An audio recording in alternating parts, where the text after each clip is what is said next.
Thank you for joining us today. I'd like to introduce George Pontikis from Pro Training Australia. Welcome, George. Thank you very much for having me. That's our pleasure. So, George, please introduce what it is that your business does. Yes, Pro Training Australia, we specialise in training for the construction industry. So we assist tradesmen and contractors within the industry to help them get their qualifications. Mm-hmm. We also help people that are looking to advance their careers or possibly get their builder's license. So we take them through the process of getting their qualifications and then moving into getting their builder's licenses.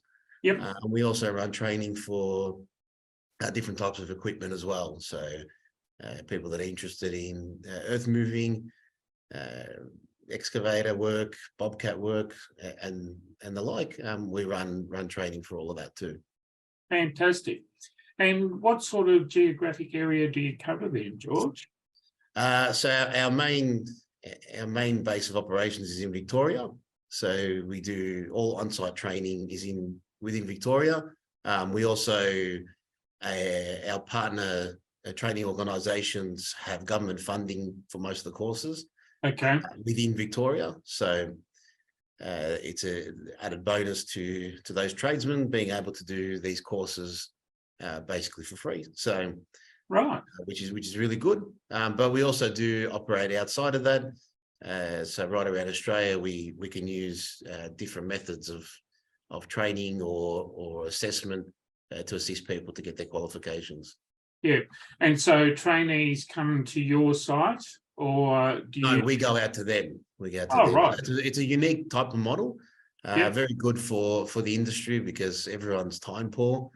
Yep. So we make the effort to come out and actually do our on-site training or assessment there on their premises. So that way they don't have to take that time off to come and do it. And we space it out as well. So it doesn't have to be a full-on session every single time. It can be a half hour, 1 hour session, and we compact it and make sure that they get the most out of it during that time. Most of the guys we have are pretty experienced too. So. Right. Okay. Yeah. Fantastic. So, do you cater for people that, let's say an excavator? Mm-hmm. Do you cater for people that have never driven or operated an excavator before as well, or is it? Yeah, definitely. So we have different levels of training. Yep. So some people come to us and they're looking just to get their qualifications, their tickets. So those people will probably find that the theory component of it will take them longer. Yes. Than the actual practical because they're quite experienced. But definitely we've got guys that have never jumped on an excavator before, and so we take them out and we show them different techniques and Yep. operating procedures and how everything works, the mechanics, and help them to hopefully be able to not only get their ticket but get a job too. Fantastic. That's such an awesome service that you're actually providing, much needed, certainly in my experience anyway. Yeah. And George, how long have you been in business for, and what actually got you into this business? So I've come from the industry. I'm a registered builder. I've also been, I was a carpenter for quite a while. Yep. I've run a few different businesses within the construction industry. And a couple of years ago, I had a friend of mine who said, well, I'm looking at getting into some training. How about you come in and give it a shot? So Okay. that was probably about two and a half years ago now. We got on board and started working with a few training organizations, and slowly we managed to build up and so we train about 400 to 500 students at any given time. Wow. Yeah, so it's quite busy. Yep. Yeah, but I can imagine. Do you need many staff to be able to train that sort of number of people? Yeah, so we've got 3 trainers, 3 full-time trainers, and 2 admin staff. And we also have an enrolments officer that's dedicated to just enrolling students and helping them through that process. Yeah, fantastic. So when you think about that journey into this business, what's been some of the key learnings that you've actually had along the way? Uh, Learning how to be a teacher is I mean, it's a very different it's a different type of relationship that you have with tradesmen when you're Yes. actually doing training only and not yelling at them to get a job done. It's been a good journey though. So Yep. look, the industry is full of people that are very down to earth, actually quite real. So tradesmen are, you know, they're generally speaking, they might be rough around the edges, but they're actually quite down to earth. So, and a lot of the guys doing it, they're doing it because they want to better themselves. Mm-hmm. So, you know, we get a very positive response from a lot of them, from actually nearly everyone we train with. So, it's been interesting to be able to take a step back and actually be show some sort of value from a different perspective towards the tradesman. Mm-hmm. Yep. So that's been quite interesting, and it's been a good learning process on that end. And Yeah. And what's been the key takeaway from that process? the key What, what is it that you've actually noticed that's different? but with the relationship, you mean? Oh, well, with that whole process of, you know, transitioning from being the doer to the trainer, teaching. I That side guess of things. seeing the industry in a different light. So when you're actually working, it's quite stressful. It's very time constrained. You don't have much time to think or do much at all. And then coming in from a different angle, seeing that different side of people has been really good. I've made some good friendships out of it. Yep.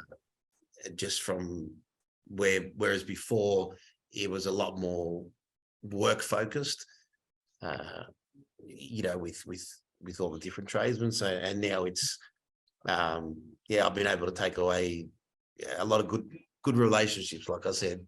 Yeah. Yeah. No, fantastic. Yeah. Yeah. And I guess what, you know, one of the challenges that I can imagine that you'd be facing is that some people are going to be able to pick things up quicker than others. And so levels of patience sometimes could have to really come into play. And would I be correct in saying that? 100% correct. 100% correct. But look, even when we run classrooms, we run them in small groups for that matter. Yep. So, and people do have different levels of knowledge and different levels of capability as well of learning. But running it in a smaller classrooms helped that quite a bit. So, yeah, no, fantastic. So, you know, again, what's been some of the biggest challenges that you've identified or faced that you've actually had to overcome making that transition into training? well, one of the biggest challenges is actually working in an office environment. So, when I ran a building company, I did have an office, but I didn't spend much time in it. Mm-hmm. You know, I'm not very office familiar, you could call it. So for personally, the transition into an office environment has been, which I'm not always in the office either. I'm on site quite a bit. Yeah. It's been probably a bit of a challenge for me just because I'm not used to it, just sitting and having to do paperwork and those types of things. I guess a challenge with the actual work itself is, again, tradesmen are very busy. So getting out to see them is sometimes quite difficult. Yep. And even when you do see them, sometimes getting through the resource material and what they need to do sometimes makes it a little bit difficult. But look, we're also very flexible, and we try and work with the guys to help them all the time. So Yes. and it's learning how to also the guys that work with us, teaching them about working in with the tradesmen. Yes. Yeah. So it's about sometimes even molding the people that work with us to work in with the tradesmen, which is, look, it's worked well. Everyone's been good, and it's been quite fruitful. So there's had to be quite a high degree of flexibility and adaptability then, George. Yeah, definitely, because we have guys that can't make sessions until late in the afternoon. Some people on early morning, some people can't make it to weekends. So people cancel on us all the time. People call us out of the blue and say, "Oh, can you come and see me now?" So definitely, there's been a high degree of flexibility, but we try and help whoever we can. And yeah, so I'm just doing the maths here. So 2.5 years. So you must have started up somewhere in the middle of COVID then, did you? So it's actually, no, it's probably been about three years. We started just before COVID kicked in. Yep. So the first year especially was quite difficult. We couldn't get on site because we weren't allowed to. The Victorian government brought in the 5 people per site rule. That also includes us. So if you had a site with 5 people working on it, we weren't allowed on. So that was quite challenging during that time. But we got through it. It probably, on a positive note, it gave us more time to learn the trade and learn what we were doing, because instead of having to train so many people all at once, we were given the time, not by choice, but the time to learn on a smaller scale. Yes. Yep. So then once we did start to expand that and start to get out more, at least we had the groundwork and we understood it more. Fantastic. So does this mean you're actually a registered training organisation then? No, so we're not a registered training organisation. We partner with several training organisations in the industry. So, and we're the trainers and assessors for those, right, for those organisations. Yeah. Okay. Any other things that you've actually learned about yourself along this journey?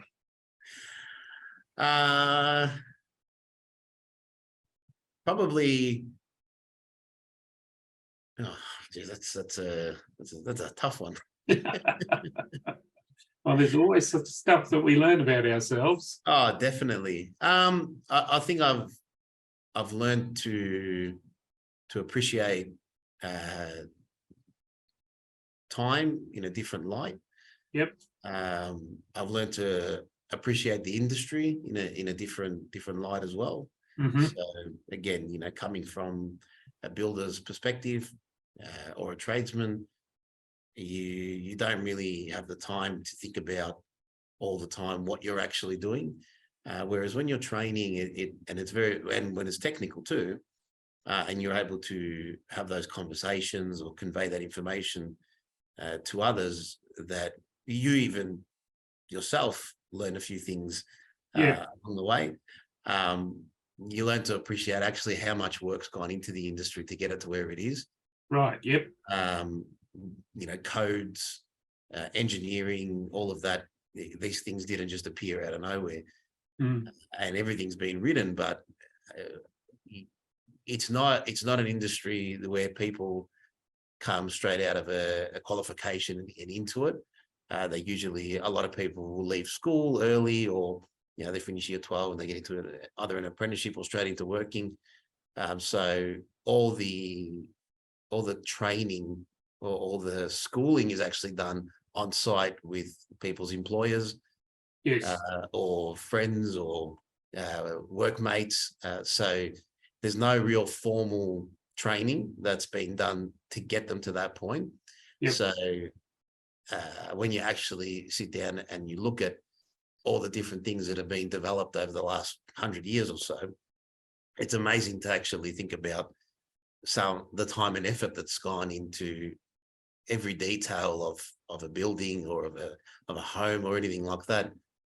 Which it gives you a greater sense of appreciation for it. Yeah.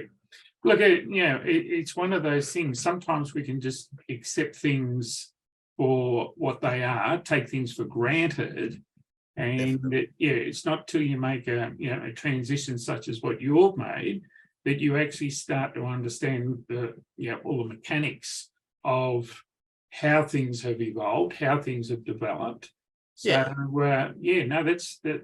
a great learning from your perspective. I think as well, an appreciation for the knowledge that maybe I've picked up as well over the last 25 odd years of being in the industry. When you're out there and you're training these guys, or you're trying to impart that knowledge, and probably surprising yourself at how much knowledge I actually have. That's great too, and it's a sense of satisfaction to be able to help these, especially the younger guys, especially the younger guys that are looking at becoming builders. Yep. To be able to help them, bring them into the industry, not with the bad habits that the industry has, but coming in and saying, right, there is another way that you could do this, and it's doing it the right way, and doing it the way that it was intended to be from the start.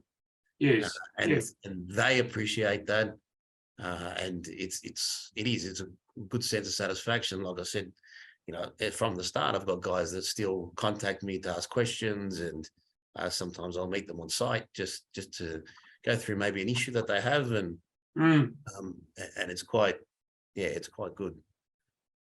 So, George, what would you say to any of the tradespeople that might be watching this video?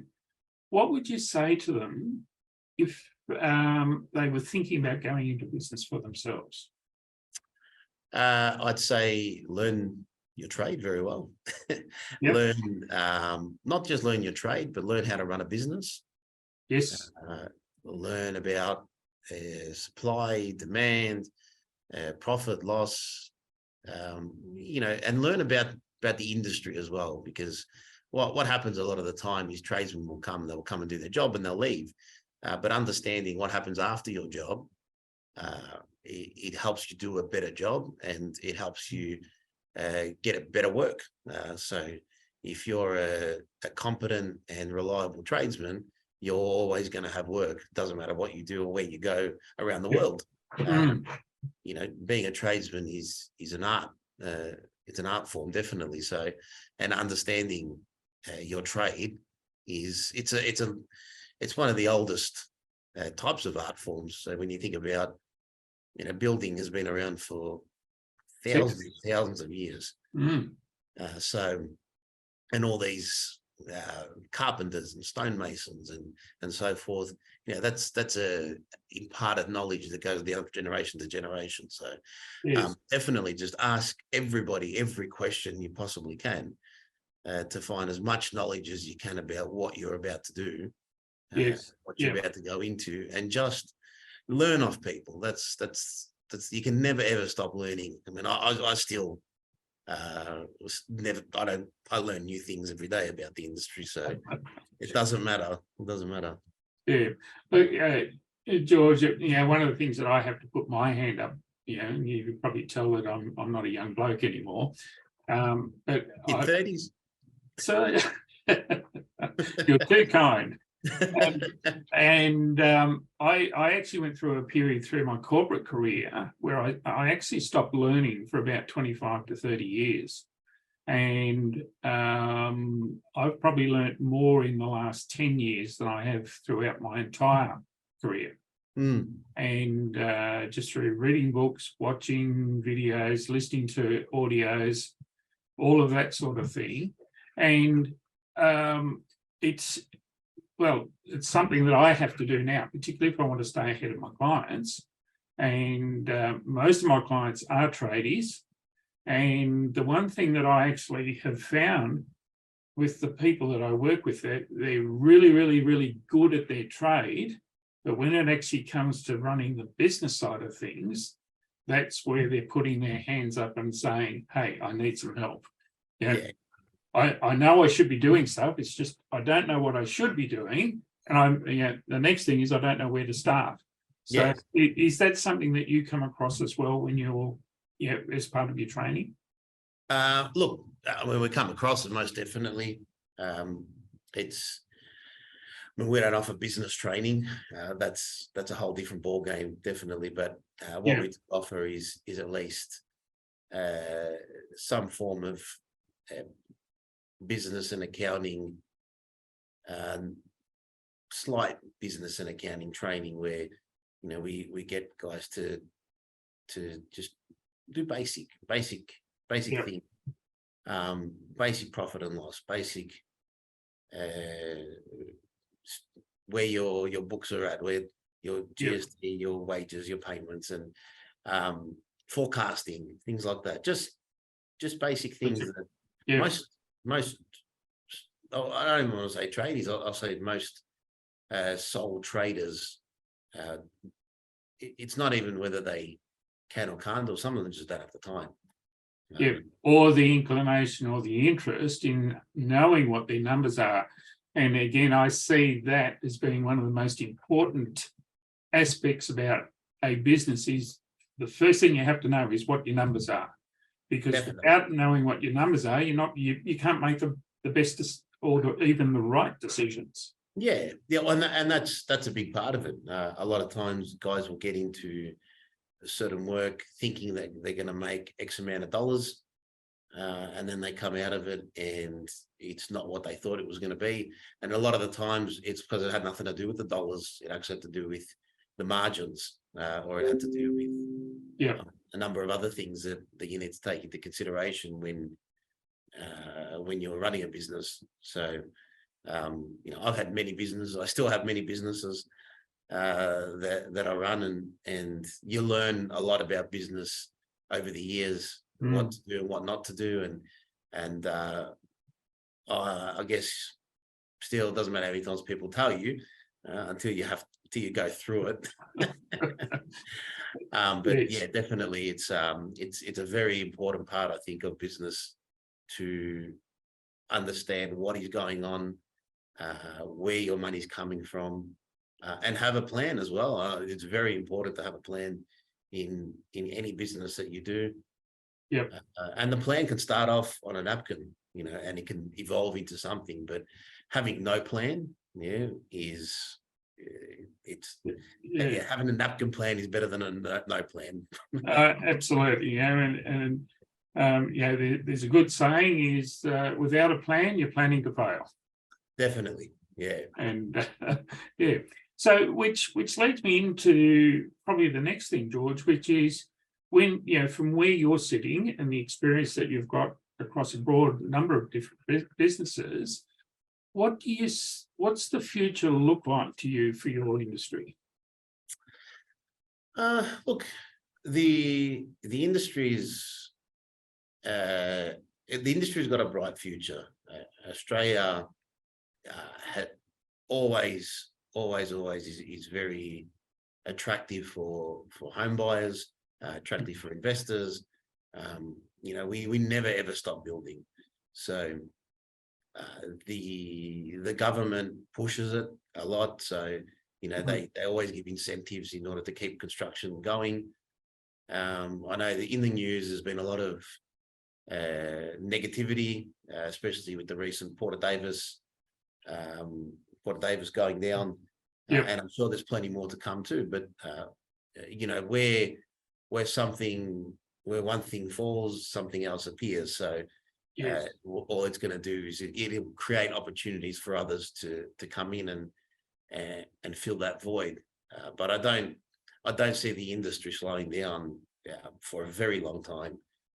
We need housing. One of the things that you hear all the time is the rental crisis, no homes, shortage of stock. Real estate agents are always looking for someone to sell a house so they can list it. It's very high in demand. We're going to have more people coming from overseas. They need to live somewhere. So look, the industry's future is bright. But again, you know, it's anybody coming into it, like I said before, it's good to have a plan, because there's a lot of pitfalls too. Yes. You know, you can all of a sudden find yourself with a lot of work and not a lot of money. So very common in the industry. Absolutely. And it's not just the construction industry or the trades industries as well. I mean, that can happen across a broad range of industries. And yeah, I couldn't agree more with about having a plan in place, you know, and you know, that plan should be a 5-year plan, 1 year, right down to your 90-day plan. And from that 90-day plan, there's then breaking it down into your monthly, weekly, even daily plans. Because without those, time can be wasted, efficiency, energy can be wasted. Definitely. A lot of money can be wasted as well. So yeah. All right, George, just in closing up then, what other words of wisdom would you share with anybody that might be watching this video? Words of wisdom.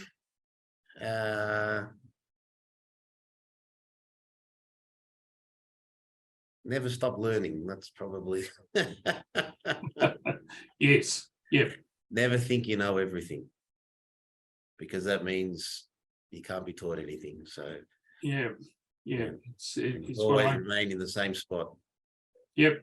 And that's where you have a closed mind, and that's where you'll miss the opportunities. Definitely. Yeah.